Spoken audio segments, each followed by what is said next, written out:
Hello everyone, myself Ajinkya Nafde. Today in this session we are going to start next point in information technology subject from standard 12th of commerce and science. Today we are discussing CSS point from advanced web designing chapter. First we will see objectives of this session. The objective of this session are to learn what is CSS, then what are the types of CSS, then examples of that types, and last we are going to learn various selectors in CSS. Now let us start with CSS. CSS is acronym stands for Cascading Style Sheet. CSS focuses on designing of web pages. So CSS describes how HTML elements are to be displayed on screen, on paper or in other media. So CSS हे mostly designing पर्पजसाठी आपण HTML सोबत वापरतो. Then CSS saves a lot of work. आणि जे आपण CSS वापरतो त्या CSS मुळे आपला डिझायनिंगमध्ये लिहावा लागणारा कोड कमी करता येतो, त्यामुळेच आपला वेळ पण वाचतो. Then it can be control the layout of multiple web pages all at once. So एकाच वेळी एकाच CSS चा कोड थ्रू आपण अनेक वेब पेजेसचे लेआउट मॅनेज करू शकतो. Then CSS allows you to control the look and feel of several pages by changing a single source. एकाच कोडमध्ये चेंज करून आपण अनेक वेब पेजेसचे लेआउट एकदम मॅनेज करू शकतो. So this is one of the biggest advantage of CSS. Now let us learn the syntax of CSS. Basically it consists of first selector, then declaration block, and declaration block consists of property value pair. There will be multiple property value pair available in declaration block. So first let us focus on selector. Selector indicates the HTML element you want to style. It could be any tag like h1 body, or it may be id, it may be class, or it may be anything.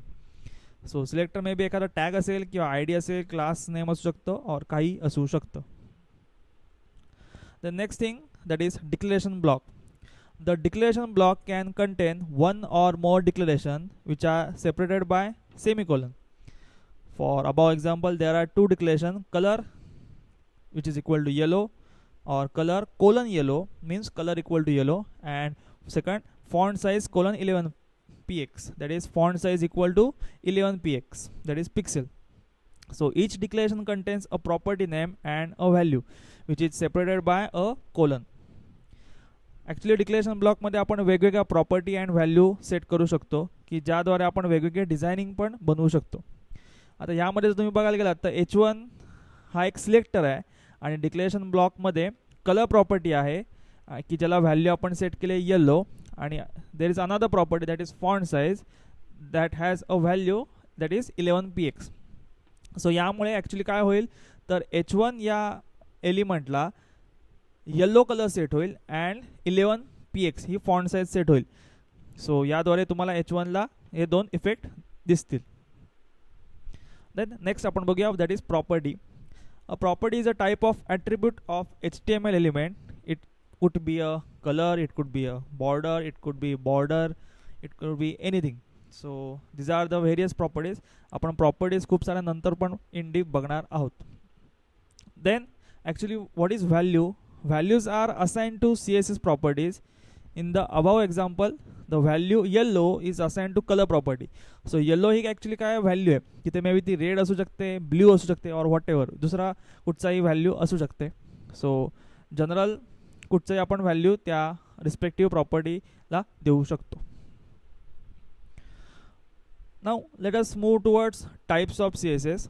There are basically three methods of implementing styling information to an HTML document. First one is inline CSS, then second is embedded style sheet, or you can say internal CSS, and third is external CSS. First we will see what is inline style sheet. Basically it uses style attribute in the HTML tag or HTML start tag, any HTML start tag. And inline CSS is used to apply CSS on a single line or a element. So यामध्ये एखाद्या टॅगमध्ये style ॲट्रिब्यूटचा वापर आपण generally करतो आणि यामध्ये CSS चा वापर आपण सिंगल लाईन किंवा एखाद्या HTML एलिमेंटला इफेक्ट देण्यासाठी केला जातो. आपण मल्टिपल एलिमेंट्सना ह्याच्या थ्रू इफेक्ट देऊ शकत नाही. Okay, now let us move to a second type, that is embedded style sheet or internal CSS.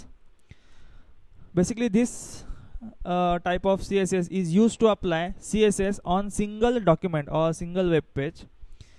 Then it can affect all the elements of that respective web page.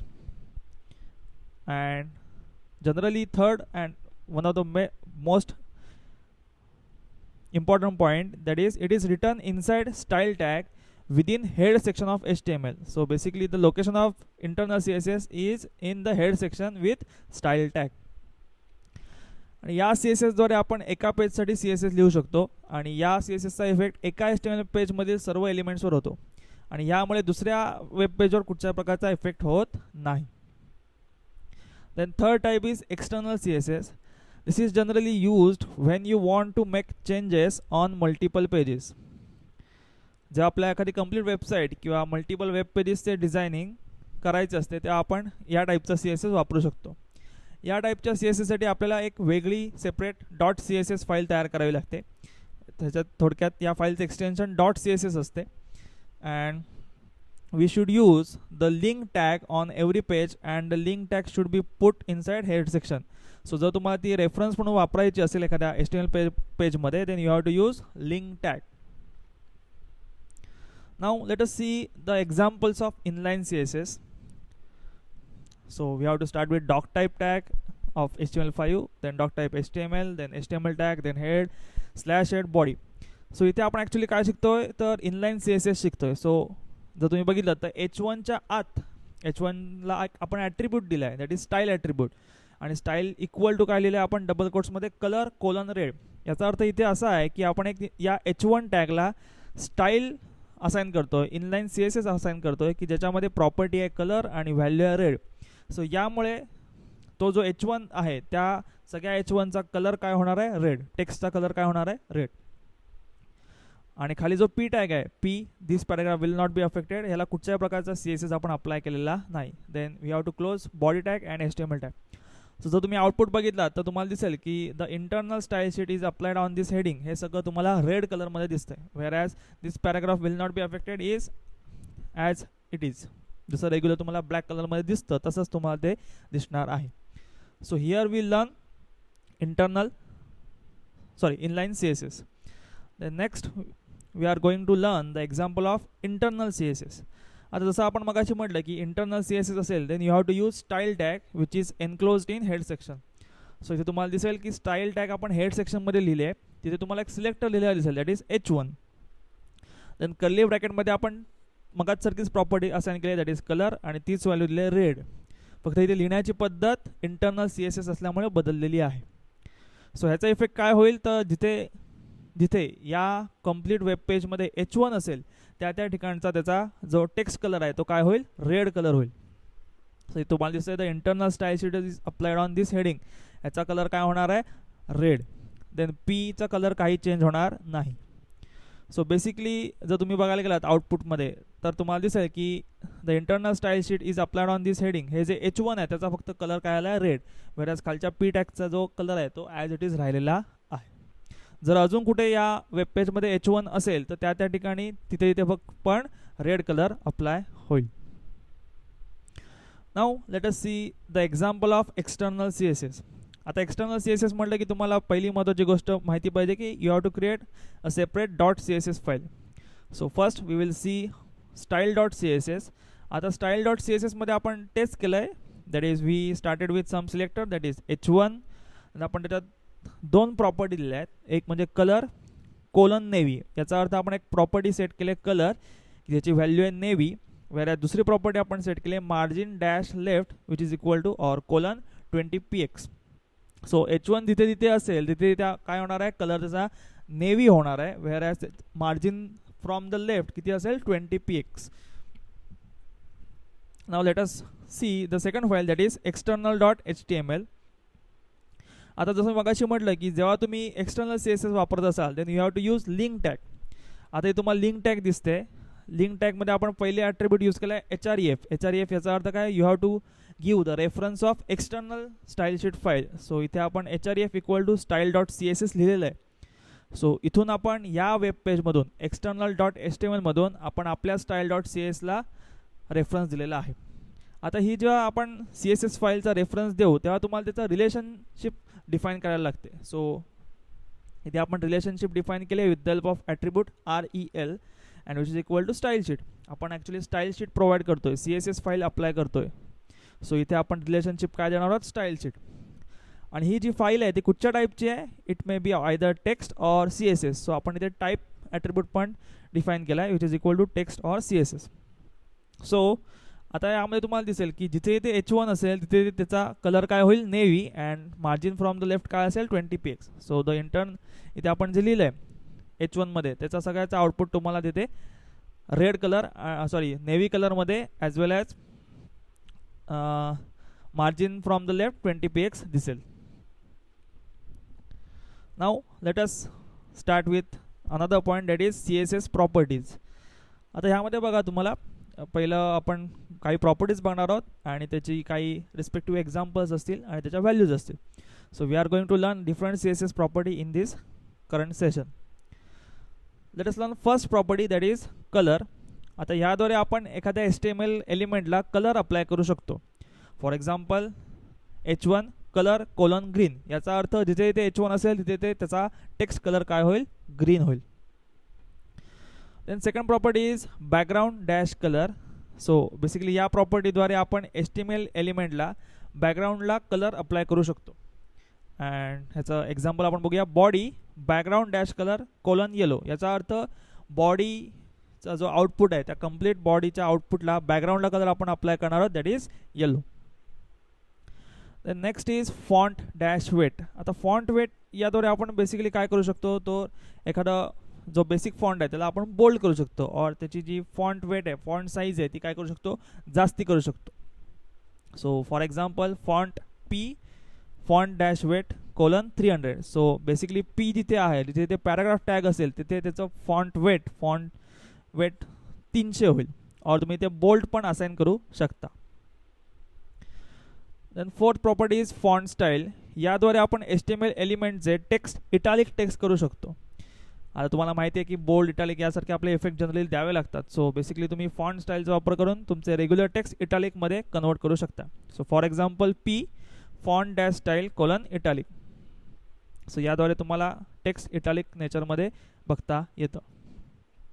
Next is text dash decoration. So याद्वारे आपण HTML एलिमेंटला वेगवेगळे effect देऊ शकतो. For example strike through असेल, for example underline असेल, for example over strike असेल, और जर तुम्हाला एखादी अंडरलाईन रिमूव्ह करायची असेल तरी पण तुम्हाला ती रिमूव्ह करता येते.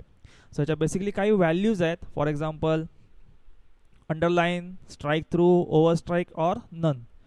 आपण एक्झाम्पलमध्ये बघू शकतो P text dash decoration colon underline. मग जिथे इथे P आहे त्या ठिकाणी तिकडे सगळीकडे काय येईल, अंडरलाईन येईल. आणि जर दुसरा एक्झाम्पल बघितलं A colon text dash decoration colon none. याचा अर्थ काय, तर जिथे इथे हायपरलिंक आपण प्रोव्हाइड केले त्याचा सगळ्याची जी अंडरलाईन असते ती काय होईल, निघून जाईल, रिमूव्ह केली जाईल. Next is text align. So basically याद्वारे आपण HTML एलिमेंटचे हॉरिझॉन्टल अलाइनमेंट सेट करू शकतो. तर फॉर एक्झाम्पल आपण बघूया H1 text dash align colon centre. So basically H1चं बाय डिफॉल्ट अलाइनमेंट असते लेफ्ट. सो H1ला आपण आता काय केले, सेंट्रल अलाइनमेंट सेट केले. सो बाय डिफॉल्ट जी लेफ्ट अलाइनमेंट होती त्याची आता काय होईल, सेंटर अलाइनमेंट केली जाईल. Next is font family. याद्वारे आपण HTML एलिमेंटमधील जे काही टेक्स्ट असतं त्याचे फॉन्ट वेगवेगळे सेट करू शकतो. For example Arial, for example Times New Roman and so on. For example इथे तुम्हाला दिसेल P font family equal to Arial. Next is font size. Font size याद्वारे आपण HTML एलिमेंटमधील जे टेक्स्ट आहे त्याचे फॉन्टची साईज सेट करू शकतो. जर तुम्हाला कमी करायचे असेल तरी करता येते, वाढवायचे असेल तरी पण करता येते. आणि ही साईज तुम्ही पिक्सेलमध्ये, इंचमध्ये, मिलीमीटर, सेंटीमीटर किंवा पॉईंट्समध्ये पण देऊ शकता. So for example P font dash size colon 10px. So इथे पी ची जी फॉन्ट साईज असेल ती काय होईल 10 पिक्सेल एवढी होईल. The next is letter spacing. याद्वारे आपण HTML एलिमेंट्सच्या टेक्स्टमधील कॅरेक्टर स्पेसिंग ॲडजस्ट करू शकतो. अगेन तुम्हाला इथे ॲडजस्ट करण्यासाठी जी काय साईज लागते ती पिक्सेलमध्ये, इंचमध्ये, मिलीमीटर, सेंटीमीटर किंवा पॉईंट्समध्ये देता येऊ शकते. For example H1 letter dash spacing colon 5 point. याचा अर्थ H1 मध्ये जे लेटर स्पेसिंग आहे ती आता किती होईल 5 point. The next is padding.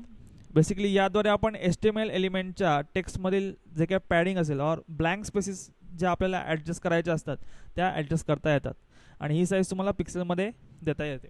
So for example H1 padding colon 30px. याचा अर्थ H1 जिथे इथे आहे तिथे आता पॅडिंग आपल्याला 30 पिक्सेल देता येऊ शकतं. Now next property is border. याद्वारे आपण HTML एलिमेंटला बॉर्डर देऊ शकतो आणि यासाठी वेगवेगळे व्हॅल्यूज अवेलेबल आहेत. Solid, double, groove, ridge, inset, outset, dotted और डॅश. तुम्हाला याला कलर पण देता येतो, साईज पण देता येते. सो बेसिकली भरपूर साऱ्या गोष्टी आपण बॉर्डरद्वारे सेट करू शकतो. देन याचा एक्झाम्पल आहे H1 border colon green. So H1 जिथे जिथे असेल त्याला बॉर्डरला कलर येईल ग्रीन आणि एक बॉर्डर येईल बाय डिफॉल्ट जी काय साईज असेल त्याची. The next is background image. So basically याद्वारे आपण एखाद्या वेब पेजला बॅकग्राऊंड इमेज सेट करू शकतो. एखाद्या तुमच्या एलिमेंटला बॅकग्राऊंड इमेज सेट करू शकतो. ह्याच्यासाठी तुम्हाला URL लागतो त्या इमेजचा. So for example body into bracket background dash image colon URL into bracket URL of that respective image. Then last is margin left. मार्जिनमध्ये पण वेगवेगळ्या गोष्टी आहेत. Margin right, margin top, margin bottom. फक्त आपण याच्यामध्ये आत्ता बघूया मार्जिन लेफ्ट. सो याद्वारे आपण लेफ्ट मार्जिन सेट करू शकतो. So H1 margin dash left colon 10px. याद्वारे आपण त्या H1 ला रिस्पेक्टिव्ह एक लेफ्ट मार्जिन सेट करतो दॅट इज 10px. सो इथे आपण भरपूर साऱ्या वेगवेगळ्या प्रॉपर्टीज बघितलेल्या आहेत. Now let us move towards next important point in the CSS that is CSS selectors. Basically it consists of 4 selectors. First is ID selector, then second is class selector, then third is universal selector, and last one is group selector. Now we will begin with first, that is CSS ID selector. The ID selector selects actually the ID attribute of HTML element to select a specific element. Basically तुम्हाला माहिती असेल की आपण HTML मध्ये प्रत्येक एलिमेंटला ID देतो. So त्या आयडीचा वापर आपण या सिलेक्टरमध्ये करतो. And this ID is always unique within the page, so it is unique element. Then generally it is written with the help of hash character follow by the ID name. So for example hash demo. आता ह्या एक्झाम्पलनुसार demo हा HTML मधला एक ID आहे की जो कुठच्या तरी एलिमेंटला आपण सेट केला आहे आणि या IDद्वारे आपण त्याला कुठच्याही प्रकारचं CSS सेट करू शकतो. Now let us focus on its example. We start with doc type HTML, then HTML head, then we are using internal CSS. so there is style tag. आता या स्टाईल टॅगमध्ये बघा हॅश पॅरा1. सो हॅश पॅरा1 याचा अर्थ काय, तर इथे आपण एक ID यूज केला पॅरा1. सो ID यूज केल्या असल्यामुळे आपण इथे हॅश देतो आणि त्याला आपण काय केलं आहे तर हॅश पॅरा1 हा थोडक्यात इथे काय झाला सिलेक्टर झाला. देन तिथे एक प्रॉपर्टी असाइन केली आपण यूज केल्या text dash align colon centre. So इथे एक प्रॉपर्टी आहे text align which is equal to centre and colour equal to blue. So इथे आपण 2 प्रॉपर्टीज यूज केल्या आहेत फॉर पॅरा1. सो आता बॉडी टॅगमध्ये तुम्हाला दिसेल की पी ला आपण ID सेट केला आहे पॅरा1. सो हॅलो स्टुडंट्स हे जे काय पॅराग्राफ आहे, पॅराग्राफमधलं टेक्स्ट आहे त्याला त्याची जी काय अलाइनमेंट असेल ती काय होईल सेंटर आणि त्याचा काय कलर होईल ब्ल्यू. वेळा जो दुसरा पॅराग्राफ आहे this paragraph will not be affected, त्याला कुठच्याही प्रकारचा CSS चा इफेक्ट अप्लाय होणार नाही. You can see it in output. Now let us move towards next selector that is class selector. The class selector actually selects HTML elements with a specific class attribute. आपण basically HTML मध्ये multiple एलिमेंट्सला एक class देऊ शकतो. So त्या क्लासचा वापर आपण या सिलेक्टरमध्ये करतो.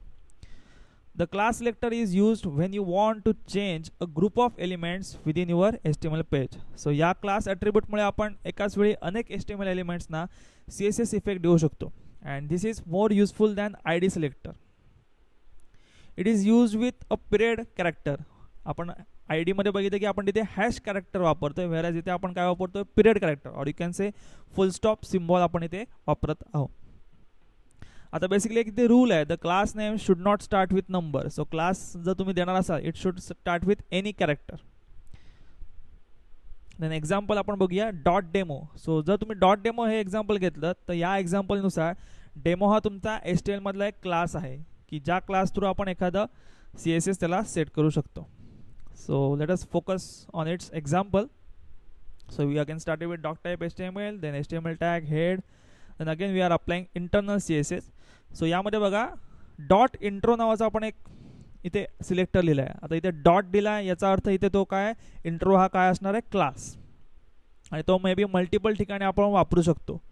ID आपण मल्टिपल ठिकाणी वापरू शकत नाही. सो इंट्रो हा क्लास आपण मल्टिपल ठिकाणी रेफर करणार आहोत, वापरणार आहोत. सो याला पण आपण दोन गोष्टी दिल्या आहेत, text align equal to centre and colour equal to blue. So जिथे इथे हा इंट्रो क्लास आपण यूज केला असेल तिथे इथे त्याचं टेक्स्ट अलाइनमेंट काय होईल, सेंटर, वेअरएज त्याचा कलर अप्लाय काय होईल, blue.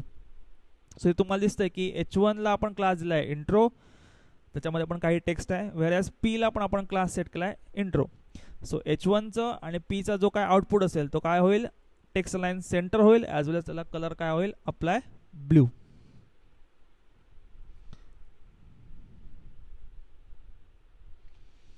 Now let us start with new selector, that is class selector for specific elements.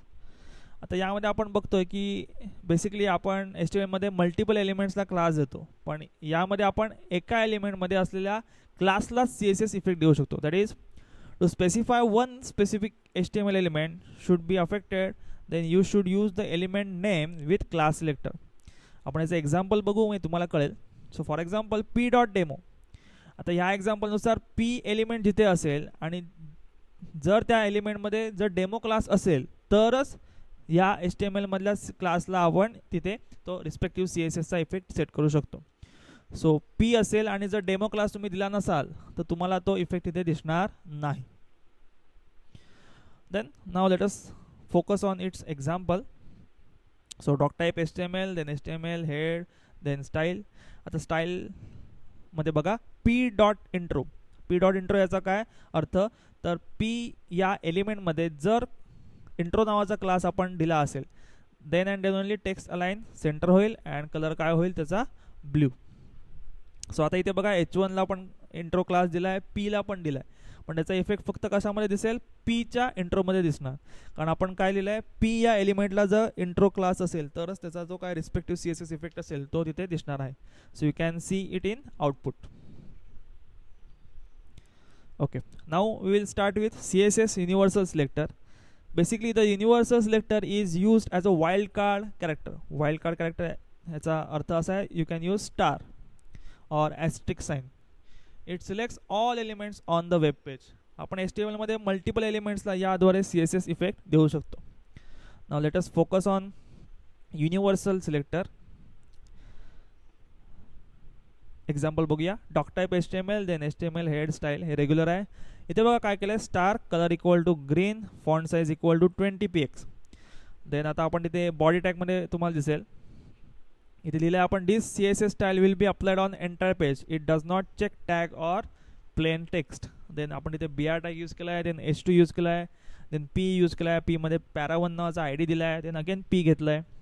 So खूप सारे आपण गोष्टी इथे केल्या आहेत, पण जर तुम्ही आउटपुट बघितला तर ह्या सगळ्याचा आउटपुट तुम्हाला दिसेल की सगळ्याला ग्रीन कलर अप्लाय झाला आहे, ॲज वेल ॲज सगळ्यांची फॉन्ट साईज किती झाली आहे, 20px. So this is the main advantage of universal selector, की सगळ्यांना तिथे एकच इफेक्ट अप्लाय होतो. Then let us focus on last selector, that is group selector. The grouping selector is use to select all the elements with the same style definitions. जर आपण CSSचा एकच effect वेगवेगळ्या एलिमेंट्सना देत असू तर group selector is very much efficient. It is use to minimise code and commas are use to separate each selector in grouping. So basically आपण ह्याचं एक सिम्पल एक्झाम्पल बघूया. बघा आता इथे एक्झाम्पल, इथे आपण काय केलं आहे बघा, H1 हा सिलेक्टर यूज केला आहे. याची प्रॉपर्टी बघा टेक्स्ट अलाइन सेंटर आहे, आणि दुसरी प्रॉपर्टी पण काय आहे, colour blue, colour equal to blue. दुसरा काय आपण सिलेक्टर घेतला आहे H2, त्याचं पण प्रॉपर्टी काय आहे, text align equal to centre आणि कलर काय आहे, ब्ल्यू. अँड थर्ड आपण एक घेतलं आहे सिलेक्टर P, त्याची पण प्रॉपर्टी दोन्ही सेम आहेत. सो इथे तुम्ही बघू शकता की तिन्ही याच्या प्रॉपर्टीज सेम आहेत, फक्त तीन वेगवेगळे आपण काय करतोय, सिलेक्टर्स यूज वेगवेगळे केलेत, और यू कॅन से एलिमेंट्स आपण वेगवेगळे यूज केले. So it can be group as H1, H2, P and into curly bracket text align centre colour equal to blue. So या प्रकारे तुम्ही काय करू शकता, ह्या तिन्ही सिलेक्टर्सना एकत्र करून ग्रुपिंग सिलेक्टर बनवू शकता आणि त्याला ज्या कॉमन प्रॉपर्टीज आपण मगाचपासून बघतोय त्या अप्लाय करू शकता. So this is the one of the biggest advantage of group selector. Now let us learn example of group selector. We will start with doc type HTML, then HTML, then head, then style. आता स्टाईलमध्ये बघा आपण जे मगाशी केलं तेच केलं आहे, H1, H2, P चं टेक्स्ट अलाइन सेंटर केलं आहे आणि कलर ब्ल्यू केलं आहे. सो खाली बघा H1 घेतलं आहे आपण, H2 घेतलं आहे, ॲज वेल एज P. सो या तिन्ही एलिमेंट्सना कलर अप्लाय होईल blue, as well as text align होईल सेंटर. सो हे तुम्ही आउटपुटमध्ये पण बघू शकता. So here we cover basics of CSS, that is what is CSS, what are the different types of CSS and different selectors in CSS. Hope you understand these all things. Thank you.